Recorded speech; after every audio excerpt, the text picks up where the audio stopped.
માં લોકોને લોભામણી જાહેરાત કરીને સ્કીમો ચાલતી હોવાનો કિસ્સો ફરી સામે આવ્યો છે। ગુજરાતભરમાં ચાલતું માંધાત ગ્રુપ દ્વારા કાર, બાઇક સહિતના અનેક ઇનામનો છેલ્લો ડ્રો યોજવામાં આવ્યો હતો, જેમાં ગ્રાહકો સાથે છેતરપિંડી થતા હોબાળો મચી ગયો। ડ્રોમાં ઇનામની ચિઠ્ઠી ઉપાડતી વખતે એક મહિનાના રૂમાલમાંથી બીજી ચિઠ્ઠી નીકળી હતી, જે અન્ય સભ્ય જોઈ જતા બબાલ શરૂ થઈ ગઈ તો ઉશ્કેરાયેલા લોકોએ ડ્રો અટકાવી ખુરશીઓ પણ ઉછાળી હતી। છેલ્લા ડ્રોમાં ચીટિંગ થતા ગ્રાહકોના હોબાળા વચ્ચે પોલીસે મામલો થાળે પાડ્યો હતો। બીજી તરફ ગ્રાહકોએ પોતાના પૈસા પાછા આપવાની પણ માંગણી કરી છે।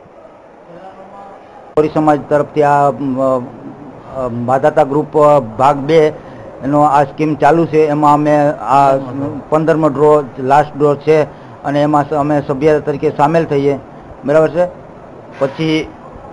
પછી એજન્ટો દ્વારા જે અમને લાભ મળવાનો તે નથી મળેલો હજી આજની તારીખમાં, અને આ છેલ્લા ડ્રોમાં મળવાનો હતો તો એમાં ગેરરીતિ થઈ છે, તો એના માટે પગલાં લેવા વિનંતી। હાલ આ સ્કીમ કરોડો રૂપિયાની હતી। અંદાજે 15 કરોડથી વધુની રકમ એકત્ર કરીને લોકોને બાઇક સહિતની કિંમતી કાર આપવાની જાહેરાત કરવામાં આવી હતી, જ્યારે આ સ્કીમના પેમ્પલેટમાં રાજ્ય સરકારના મંત્રી પુરુષોત્તમ સોલંકી માંધાતા ગ્રુપના સ્થાપક છે તેવી જાહેરાત પણ કરવામાં આવી હતી। હવે જોવાનું એ રહ્યું કે 10,000થી વધુ લોકોને રોવાનો વારો આવ્યો છે, તેમના પૈસા પરત કરાશે ખરા?